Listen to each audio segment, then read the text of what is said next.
Hi, and thanks for tuning in to another episode of Talking Points with Preferred Health Magazine. Today we'll be speaking with Dr. Philip DeFina, a world-renowned neuroscientist who is most known for developing novel, groundbreaking treatment protocols for traumatic brain injury, coma, autism spectrum, PTSD. Dr. Philip DeFina is a world-renowned neuroscientist who has successfully formulated personalized treatment programs to help patients with neurological disorders like Alzheimer's and Parkinson's disease, autism, traumatic brain injury, PTSD, and coma. He is working with the federal government to help bring the latest in neurotherapy technology and treatment to the forefront of medical care. Affectionately known as the mad scientist for his innovative research, Dr. DeFina serves as the Chief Neuroscience Officer, Clinical and Research Director at the International Institute for Brain Enhancement and Hyperbaric Services of the Palm Beaches and the Advanced Brain Centers of Virginia and the Hyperbaric Oxygen Therapy of Northern Virginia. Additionally, Dr. DeFina is the Chief Scientific Officer, CEO, and the founder of the International Brain Research Foundation, a 501c3 nonprofit brain research organization based in New York City. This foundation serves as a platform for support and collaboration with leading neuroscientists and research institutions worldwide. To speak more about these advancements in neurotherapy, let's welcome him on the show. You're very busy, Dr. DeFina. It's a pleasure to speak with you. Thank you for being here. Thank you. It's great to be here with you today. I'd like to thank you very much for the opportunity to be on the podcast on behalf of Preferred Health Magazine, where I was very honored to be on the cover in January. Yes. So your organization really does a tremendous job in educating the public on cutting edge advances in science and medicine. And I'm here today to try to see if I can help out a little bit in that regard. So let me know what I can do, and I'm looking forward to speaking with you. Absolutely. I'd like to dive right into your practice and shed light on how you're helping advance medical care, specifically brain health. Can you give our listeners a quick rundown of what you do and the kinds of patients you've been able to help? Okay, great. So I currently have two healthcare facilities. One's located at Reston Hospital Center in Reston, Virginia, and one's located at Delray Hospital Center in Delray, Florida.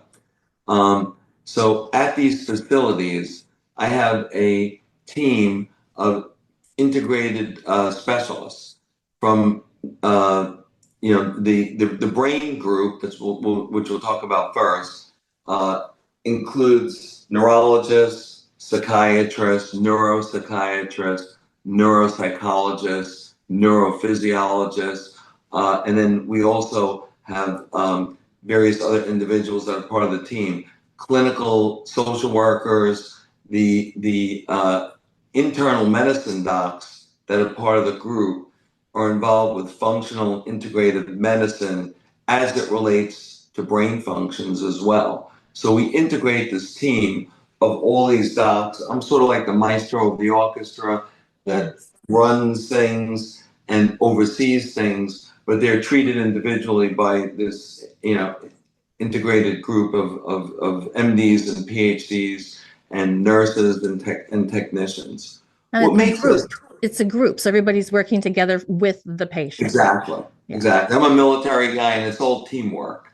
Yeah. So basically, all the different specialties used in an integrated format at one campus, at one site where we do advanced diagnoses and treatment really helps to facilitate a much better way of coordinating the treatment and managing the treatment in ways that are not done normally, because typically people will see one doctor here, one doctor there. No one knows what they're doing. They're not on the same sheet of music, and they're not really using a lot of advanced care protocols. They're using traditional standard of care. That's not what we do. So essentially, the things that we do are based on current translational clinical research that many of our doctors are involved with. At the foundation, for instance, we have 1,250 MDs and PhDs worldwide that are constantly publishing, lecturing, and developing new diagnostic and treatment protocols. So with that, we have a rich group of innovative types of diagnostic and treatment protocols available to us. So things are constantly in a state of change in a good way. Many doctors consider them, and scientists, myself as a neuroscientist, consider themselves as experts. In our area, I tell my team we're students because we know less about the brain than we need to, because in 1990 that was the decade of the brain, then 2000 became the millennia of the brain.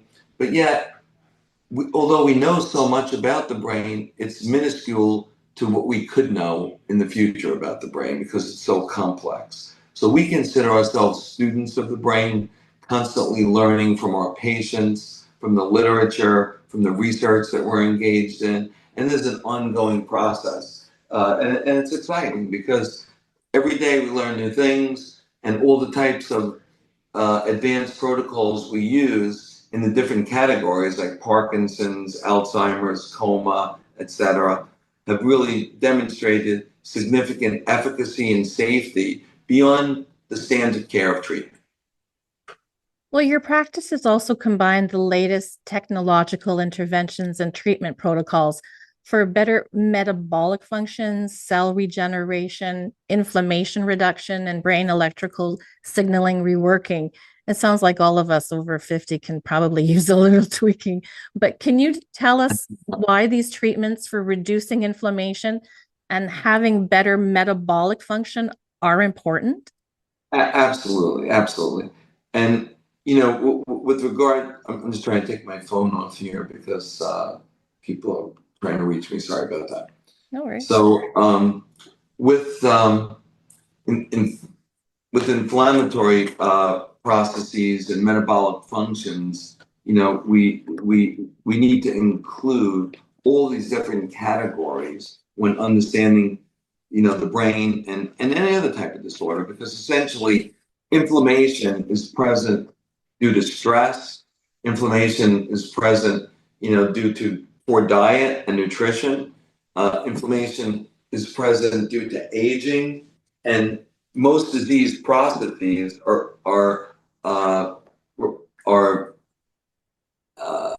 impacted by significant inflammatory processes, like MS or something like that. Yeah. MS, Parkinson's, etc. Many, of these disorders are absolutely impacted by inflammation. They're impacted by diet.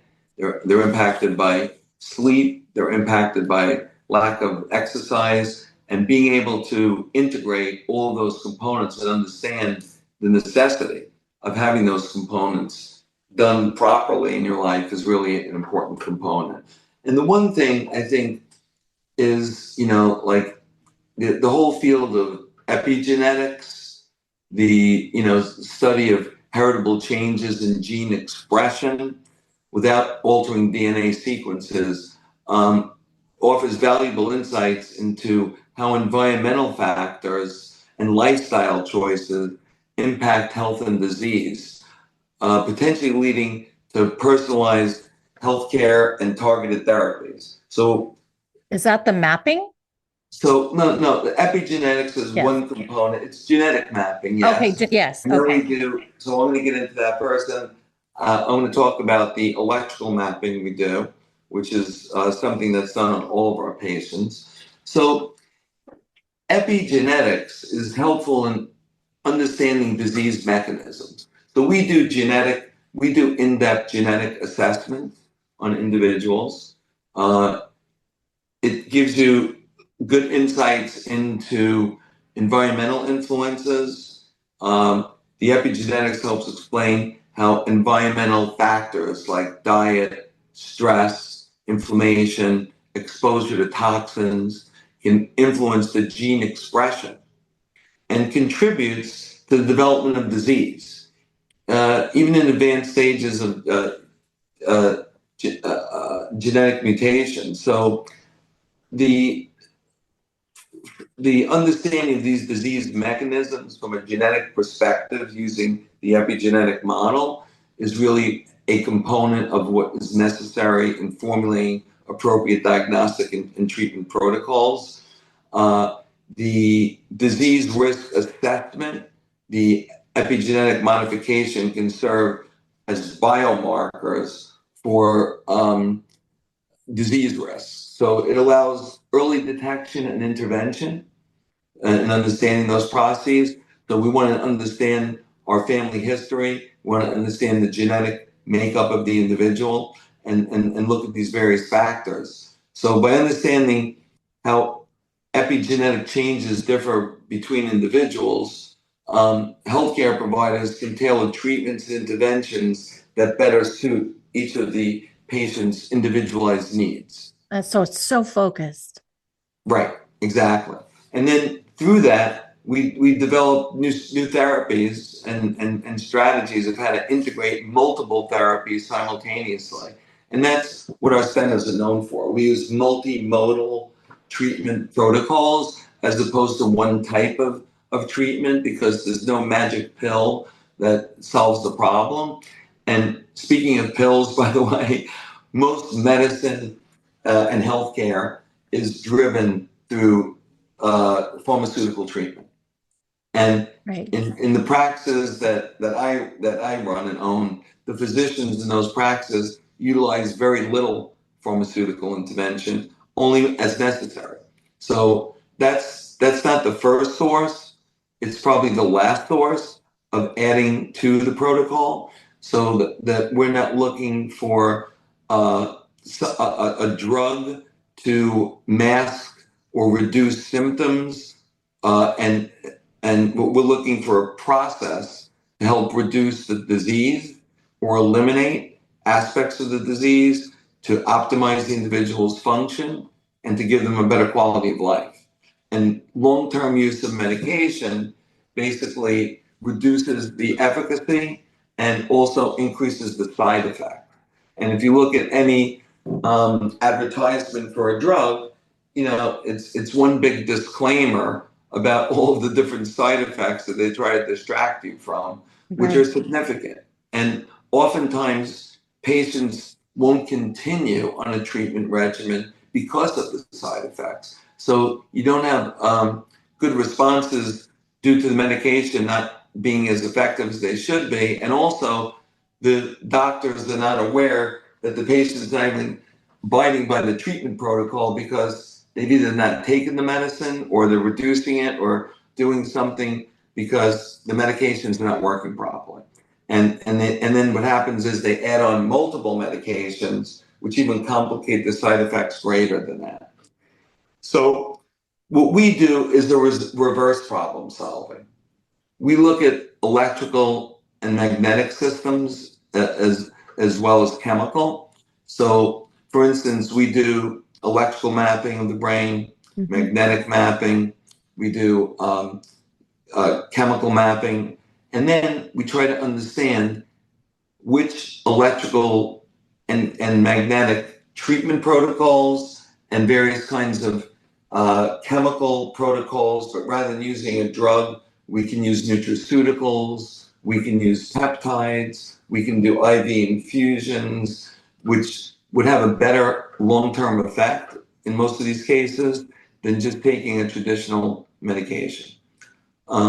So in that sense, it's a totally different model.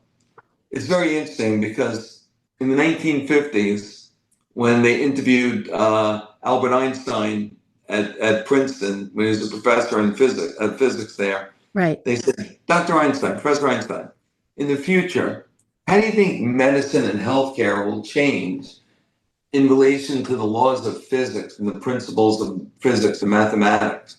And it was very interesting because he said, when healthcare catches up to the laws of physics and mathematics and they understand how to use energy electrically and magnetically to solve healing, it'll be a much better process that will change the chemistry without drugs. And that insight and that brilliance is actually what led to what we do today. And in fact, our group uses this non-traditional approach of advanced interventions by looking at the electrical, the magnetic, and the chemical, and trying to influence electrical and magnetic processes. For instance, if we want to understand depression, anxiety, traumatic brain injury from concussion or coma or anything related to the brain, we would have to understand what the electrical activity is like in that brain, right? So one of the things we do is neurophysiological assessment. We do EEG, we do quantitative EEG, we do something called event-related potentials, evoked potentials. So we have an assortment of electrical assessments that we use in order to understand these maps, so that we can look at where the strengths and weaknesses are and how we can then apply electrical stimulation. We can apply entrainment through something called neurofeedback. We could utilize certain types of magnetic stimulation, like transcranial magnetic stimulation that's used for depression, anxiety, etc., so that we can formulate a type of electrical and magnetic intervention protocol that's also in interface with various kinds of nutraceuticals and other non-prescription types of interventions. And when we put that all together, when we understand the individual's electrical system, we understand their chemical system, when we understand their gut biome and gut health, and its relationship to brain functions, it brings things into focus from multiple perspectives. And then we're able to not just utilize a simple modality for a specific symptom, but we do more diverse modalities for multiple symptoms, and the progression of these that go into more significant problems over time.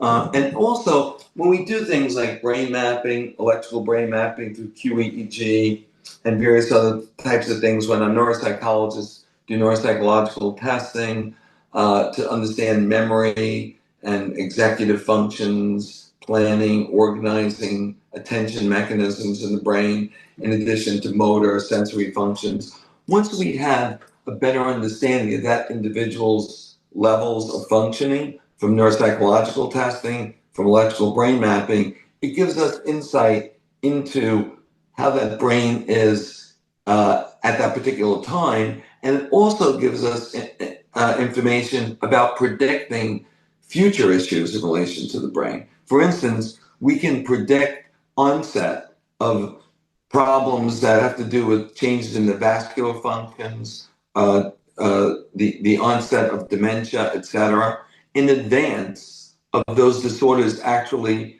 occurring and becoming symptomatic. So by doing more advanced types of diagnostic procedures, we can predict things that will occur, and through the family history, the epigenetics, the brain mapping, etc., we can then guide treatment toward prevention and early intervention in individuals. So this model is a model that is there to assess individuals in early stages and to prevent things from occurring that can have much more deleterious effects once the symptoms emerge. Whereas standard medicine basically will see you when you're sick and start the treatment, as opposed to being proactive in trying to, understand what's happening now and potentially what's in store for you in the future. With that in mind, would you say the general medical community lacks education regarding the benefits of electrical mapping and hyperbaric oxygen treatment? Well, a lot of the methods that we're talking about and we'll continue to talk about during this podcast are not part of traditional medical education. I'm a professor at Nova Southeast University. They have the largest DO program in the country. It's a great medical school over there. they're starting to introduce a lot of things to the students in relation to these advancements and integrate them into the programs. Whereas a lot of medical schools do very traditional types of things and have not really caught up with a lot of the research that's going on in these particular areas. So most medical doctors would not be familiar with electrical brain mapping other than standard EEG for someone they suspect has epilepsy or seizure disorders. But essentially, we're looking at things from a totally different perspective. We want to understand the integrity of that system. And I dub it the integrity deficit matrix. We want to understand where the strengths are, where the weaknesses are, and through understanding the epigenetics, the family history, and other parameters that we include in the diagnostic process, how we can treat individuals in ways that are more comprehensive and prevent issues that we're not even the physicians are not even aware of. Hyperbaric oxygen, it's interesting that you mentioned hyperbaric oxygen.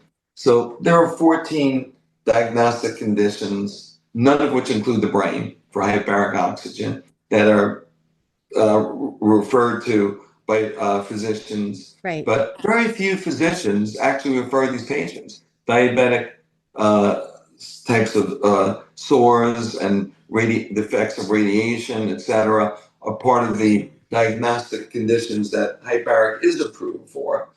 And there's a very small percentage of physicians, even with those conditions, that are referred for hyperbaric. So there's very little knowledge within the medical community about the efficacy of hyperbaric for the traditional things that are approved. When we get into the things that aren't approved, like concussion, coma, post-traumatic stress disorder,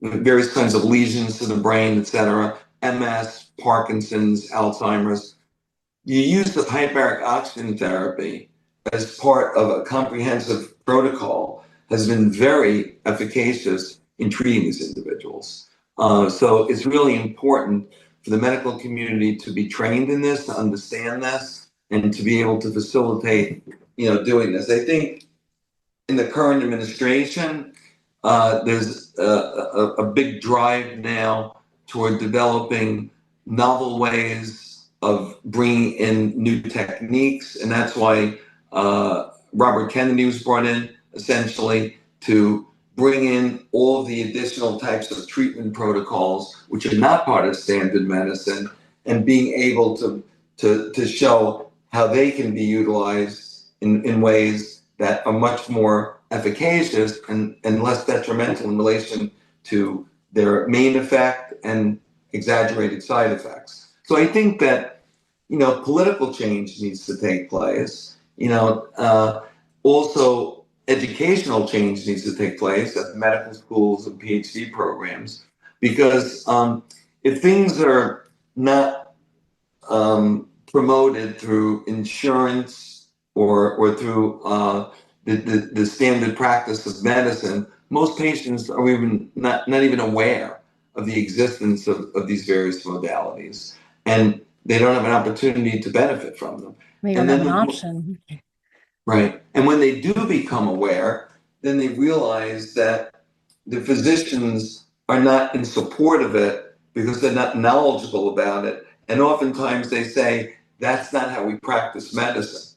And the problem is, that's not how they practice medicine. Yeah. So essentially, there's not support for many of these things within the general medical community. If you go to university medical centers where people are more research oriented and more advanced in their thinking process, they do look at alternative approaches and other ways to do things outside of the box of what normal, traditional medicine does. Your work is very impressive and interesting, but it's your work with coma patients that I find intriguing, especially with how you've been able to awaken several coma patients. So tell us a bit more about how you've been able to do that. Okay, well, this started when I was at the NYU School of Medicine, I was working, doing some work at the Brain Research Laboratory. Essentially, there were coma patients typically are not treated. And if you go back, before people even reach the level of coma, there's some, coma is something that occurs as a transient state. Okay. Like, let's say after an injury, could be an anoxic injury, like lack of oxygen to the brain, could be a traumatic injury to the brain, etc. And the person, due to loss of consciousness, goes into a state of coma. As this progresses, it changes its name to like a vegetative state, prolonged levels of unconsciousness, and there are different phases of disordered consciousness that people never recover from. So essentially, in the immediate 3 months of loss of consciousness, when they're in what we call coma, individuals have a chance of recovery that can happen naturally or through some type of interventions that are going on. But a lot of the patients that don't recover stay in these prolonged vegetative states for months, years, and until they pass on. Those are the individuals that beyond the early stages, from 3 months to 2 years, 3 years, 5 years, 7 years post injury, when they're still in these states of disordered consciousness, that I developed a protocol and we introduced multiple modalities in order to facilitate changes to bring them back to a conscious state. And with those modalities, we use electrical stimulation. The original work from the electrical stimulation was developed in Japan, where they were using an alpha signal bilaterally on the median nerve that helped to facilitate a return to consciousness. And then in the U.S., when they became familiar with this, they didn't introduce it into medicine here. But I was fascinated by the work in Japan and essentially looked at different algorithms of different frequencies and found that alpha, although a good frequency, was not as efficient as another frequency called gamma. So based on the work I did, we developed a gamma frequency that we use bilateral median nerve stimulation, which had a tremendous effect in helping individuals to return back from consciousness. I don't want to go through all the science of it now, so we'll take the whole session. But in conjunction with that, we use targeted nutraceuticals and certain medications in a integrated, an individualized type of protocol, and then eventually added electrical stimulation, neurofeedback, and hyperbaric oxygen therapy. And as things evolved and we developed this protocol into this more comprehensive integrated format, the results became much greater. In fact, one publication that we have out that was done at Kessler Institute of Rehabilitation that was run by me, 78% of the traumatic brain injury patients, 78% of the anoxic patients, which are the toughest ones to recover, recovered, whereas in the literature, maybe 5 to 8% recovery is seen, and 86% of the traumatic brain injury patients recovered back to a conscious state utilizing this comprehensive integrated protocol. 86%. Right. So we had between 78 to 86% of individuals returning back to conscious states when this entire integrated protocol was used. And the protocol needs to be used over a period of at least three months. And sometimes is repeated 2 or 3 times. So it could take 6 months or 12 months, depending upon all the complicated issues that are involved. We could probably do a whole podcast on this and go into it in a lot more detail. Absolutely. But the combination of electrical and magnetic stimulation, hyperbaric oxygen treatment, various types of nutraceutical support, etc., have shown dramatic changes in the impact of bringing people back from an unconscious state or disordered consciousness, which is phase one. And then phase two is you want to get them as close to a normal state by dealing with their language functions, their memory functions, their motor functions, their sensory functions. So depending upon the type of injury and the type of deficit patterns, once they're awakened, we try to then accelerate and increase and optimize those other areas. So some people come out without language skills. Some people come out with very severe memory impairment. Right. Some people come out with motor dysfunction. So phase two is to try to implement the multimodal protocol to try to drive those particular symptoms and try to drive some kind of recovery. Can you share a story with us where you've had a patient that was in a coma and literally walked out of the hospital? Oh, many of them. So it's interesting because just a prelude to that is we wanted to figure out if there was a way to communicate with individuals while in these states of disordered consciousness. And through QEEG, which is the electrical brain mapping, I developed a protocol which has been used by a number of groups around the world to do research. But this protocol was developed by me at NYU Medical Center, where I took them through a process of talking to the person while they're in these states and walking them through their home by the other spouse or family member telling us how the home's designed so they can visualize and revisualize the home. And there are certain regions of the brain that will pick up on that we can record whether or not they're doing this revisualization process. For motor functions, we put together something where I set up a protocol to ask the patient, make believe you're playing tennis with your right hand, and the premotor and supplementary motor zones would light up if they're planning to organize utilizing the right hand for that process. And we would see the left side light up in those particular zones for the right hand. And I'd say, now make believe you're playing tennis with your left hand, and the right side would light up. And by putting this whole process together with regard to a number of things that I developed in that protocol, we were able to utilize electrical mapping to see if we can if we can notice that the brain is actually responding to the information that we're giving them and trying to interface with the brain during this disordered state of consciousness. So this diagnostic process was really, really important.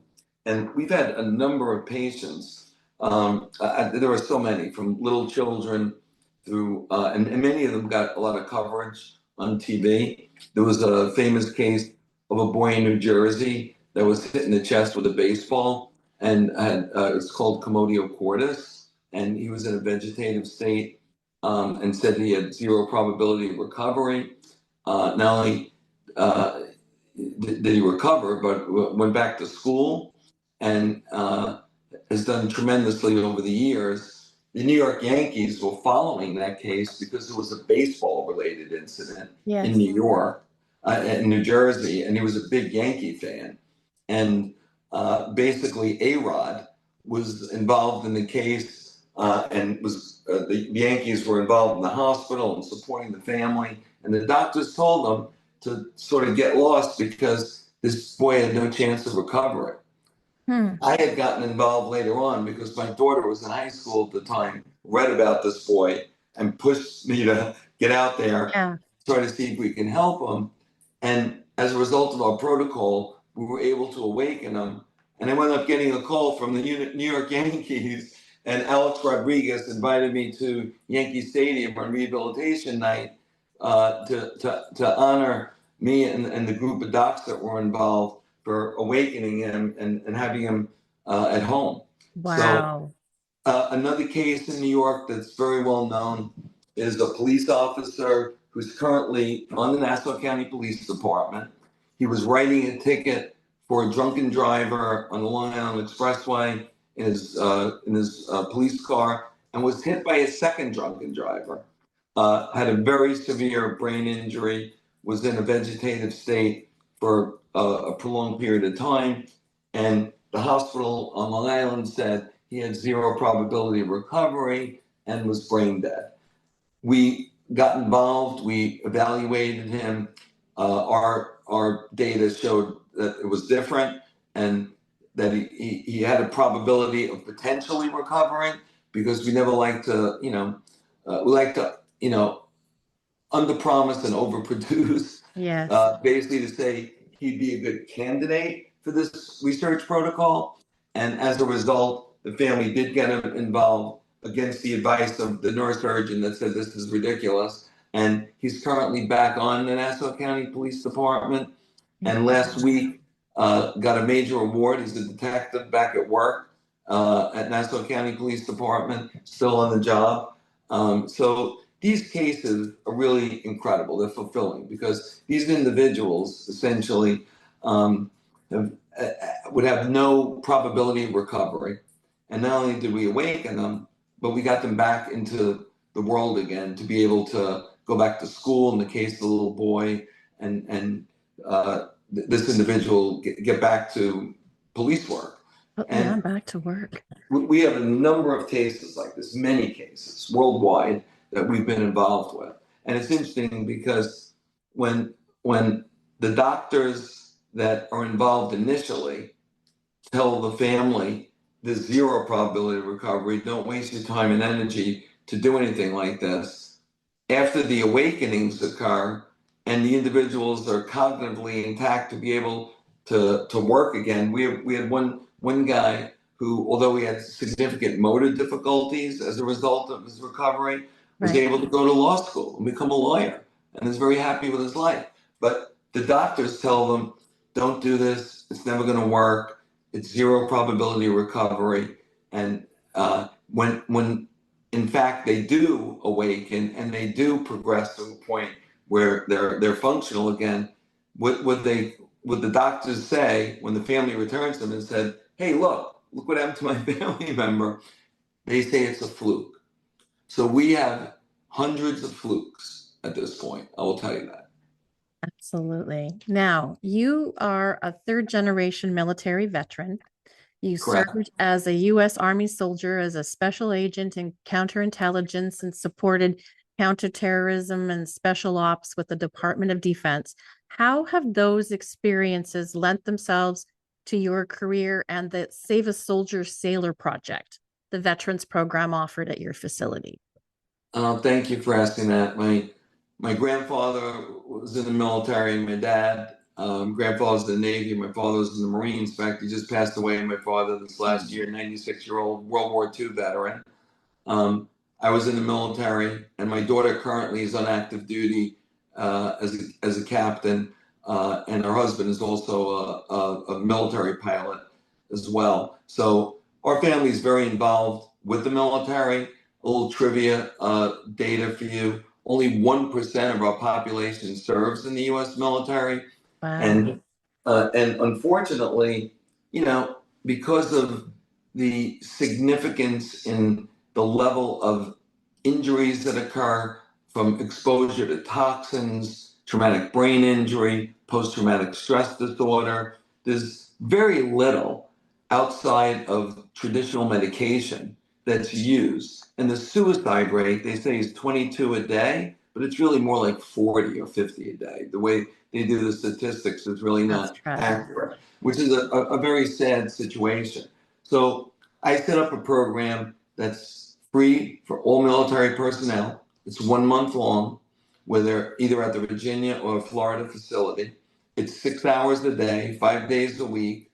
And we've had a tremendous recovery rate for post-traumatic stress disorder, for traumatic brain injury, and the effects of toxic exposure. Many of these individuals have all of the above, or at least two or three of the above, because of the types of deployments they had and the engagements that they were involved in. So with that, we put together different protocols. I developed a very specific protocol utilizing the diagnostic methods we talked about before, specialized brain mapping and testing, et cetera. And then based on that, we utilize hyperbaric oxygen twice a day. It's an hour and a half, twice a day. It has to be at least 4 hours apart. So we do it once in the morning and once at the end of the day. And in between, we utilize, and the hyperbaric oxygen reduces inflammatory processes. It helps regenerate neurons. It helps regenerate blood vessels. So it's called neurogenesis and angiogenesis. It helps reduce the inflammatory processes tremendously, increases mesenchymal stem cells. So many things are happening. And by the 15th to 20th treatment, the sleep recovery is dramatic because many of these veterans not slept for a decade or more. And because of the PTSD? With severe PTSD and traumatic brain injury, their dysregulation of their sleep has been phenomenal. It's impacted their lives tremendously. So their sleep returns, their reduction in emotional stress, their increase in cognitive functioning all start to come together. So in between those two hyperbaric sessions, we're doing electrical stimulation, we're doing magnetic stimulation, we're doing different types of IV infusions, we're using various types of nutraceuticals, etc. So it's a whole comprehensive program. And then at the end of the program, we interview these individuals and videotape them. And it's just an extreme difference when we show them the data when they first arrive, the data when they're leaving. But then when you hear from them how it's changed their life and their perspective, it's very rewarding. So we do this for free for our veterans. I want to expand the program for our first responders, our firemen, our paramedics, our police officers. I've treated a number of them as well, but it's difficult because these programs are only able to be used if I can generate funding, and that's what we do. We go out there to fundraise and help them. But we've had remarkable results, and we're in the process of trying to expand this at this point in time. But it's very rewarding to be able to change people's lives, especially those people who've been out there to protect our nation and sacrifice. And unfortunately, the Veterans Administration, which is the largest hospital system in the country, doesn't have the capability to incorporate all these things. And due to the fact that it is such a large type of hospital organization, it's very difficult to incorporate these things. So I'm doing this as a veteran and as a neuroscientist, and I'll never quit because that's something that really I'm very invested to continue. It's making such a difference. Absolutely. Yeah. We all understand that our brains are aging, but is there something that we could all be doing right now in our daily lives to help regenerate or sustain healthy brain functions? Well, yes, there are a number of things. I think, diet is very important. Not being eating processed foods, eating a lot of dairy products, having a significant amount of salt in the diet, etc. I mean, there are so many things that need to be addressed with regard to diet and regard to exercise, which are extremely important in maintaining brain health. The exercise is so important for mitochondrial functioning, for energy, to keep the body healthy. certain nutrients can support mitochondrial functions by providing substrates and cofactors for enzyme activity, enhancing antioxidant defenses, and protecting these mitochondrial membranes. So various kinds of nutrients, the polyunsaturated fatty acids, olive oil is wonderful for your health, coconut oil, things like Avocado. that. Was that? Avocado. Avocado, exactly. Yes. So polyunsaturated fats found in fatty fish and nuts, these acids can improve mitochondrial functioning.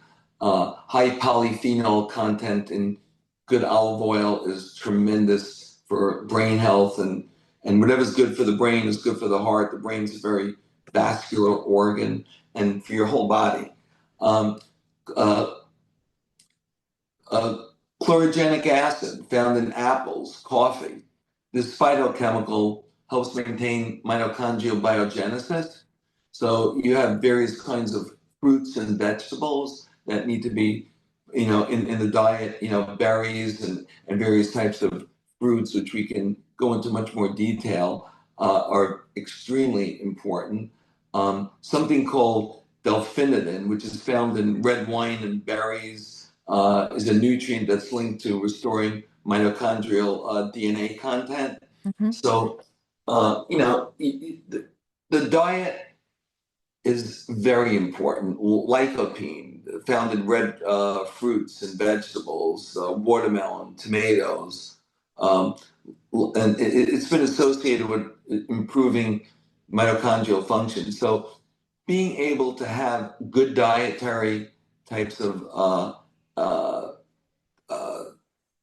good diet and being able to reduce fructose consumption. You don't want to you don't want to have sugar in your diet. A lot of people eat a lot of sugar, salt, dairy products, and processed foods. And studies have shown that reducing these is extremely critical in maintaining your health, and specifically with sugar. Sugar's hard. I'm sorry. Sugar's hard because it's so addictive. It's addictive. Look, people are addicted to it. Yeah. It's a process of getting to a point where you're reducing things. I tell people, because people want to live their life, have fun. You want to have your dessert. So, like for instance, on Sunday or Saturday or any day a week, you can pick a day where you can have like a day where you can have a little bit of enjoyment, have some dessert, and do some additional things. So a little like enjoyment on that day when you're rewarding yourself, like a reward day, whatever. But if you sustain the week where you maintain good health practices with regard to diet and exercise, those components are very critical to maintaining long-term health and longevity. And the body can live a lot longer than people think. In 1900, the mean age of death was 40. Wow. Now look at the mean age of death, and especially in the blue zone around the world, you're into the 80s, and you see all these people hitting the triple digits. Well, the triple digits is remarkable, but it's not 100 or 105 that's remarkable. You can get to 115, 120. There have been a number of studies where that have been done that show that the human body can actually live between 140 to 160 years old. And in the future, that may in fact be the case. 60 and 70-year-olds may be, looking the same at 130 and 140 if these things progress in appropriate ways. But it includes appropriate diet, appropriate sleep patterns, appropriate exercise, and this has to be started young. It's not, Yes. You can start at any age. If you're 70, you're 80, and you start a program, it will definitely prolong your life, no question about it. We do specialized protocols here for longevity, where people come 3 or 4 times a year for a week, And during the rest of the year, their diet, their exercise programs, their nutrition are all pulled together based on their genetics, their epigenetics, their brain maps, et cetera, and their whole gut biome. Understanding the gut microbiome plays a critical role, especially in mitochondrial health, and certain foods and gut bacteria can support these mitochondrial functions. So all of that is calculated into the whole process of longevity and being able to have people live longer and improve their quality of life, because that's the key. Because people say, well, I don't want to live long if I'm not able to function. Well, of course, but you can live longer and still have a high quality of life if you if you look at these multifactorial components of diet, exercise, sleep, nutrition, and then being able to do the various kinds of things that we do here for individuals that are outside the scope of normal, healthcare, essentially. Before we run out of time, I have to get this question in. Can you tell us more about your work with the current administration to help push medical protocols into the future? Well, I'm at a point of getting involved in doing some things in that particular area now. It's just starting out. However, through work that I've done with the military, I'm now engaging with various individuals in the Defense Department to try to develop that program, and then hopefully through this program that's being developed with Robert Kennedy, all the things that we do and other people that do similar things to what we do will become more mainstream.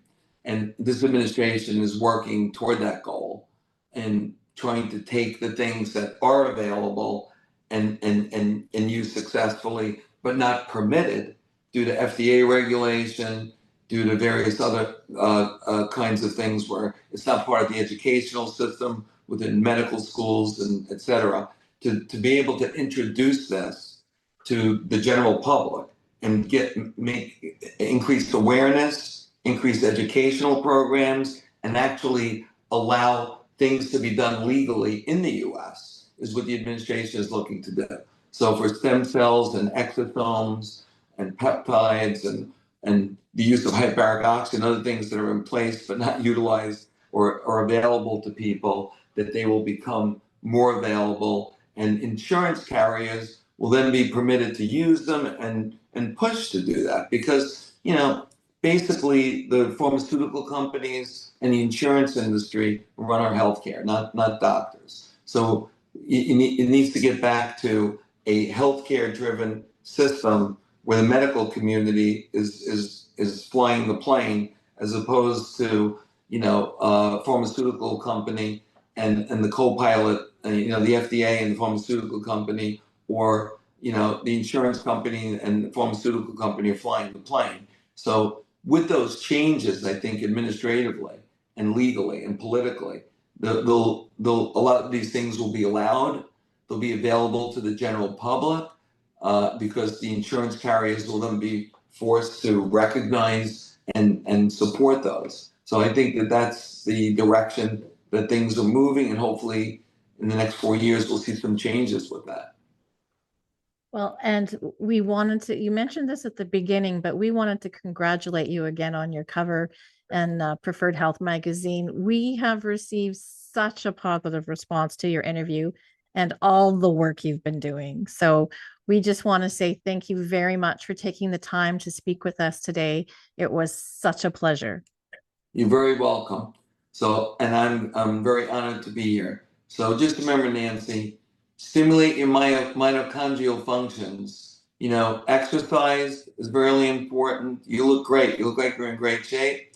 Diet, and between your last meal of the day, yes, and your first meal of the morning, if you have at least a 12-hour gap there, that's going to prolong your life significantly. I'll leave you with that last little tidbit of information. the fasting part. So that intermittent fasting every night can help people. People do like 5 days on, 2 days off, Yeah. every other day. But if you did that every day and had a big gap between your last meal and your first meal, it'll help your body reboot itself in ways that'll stimulate what we call mitochondrial biogenesis, and it'll really give you a lot longer years. And exercise during the day and reduce your stress, laugh, have fun, and enjoy life. Absolutely. And this isn't the last conversation. I know we hope to have you back on the show to hear more about your patients and how you're helping to advance healthcare. So we wish you all the success. Thank you for the opportunity. It's great talking to you today. Thank you for tuning in to Talking Points with Preferred Health Magazine. I'm Nancy Gregory, wishing you good health and a life filled with balance and wellness.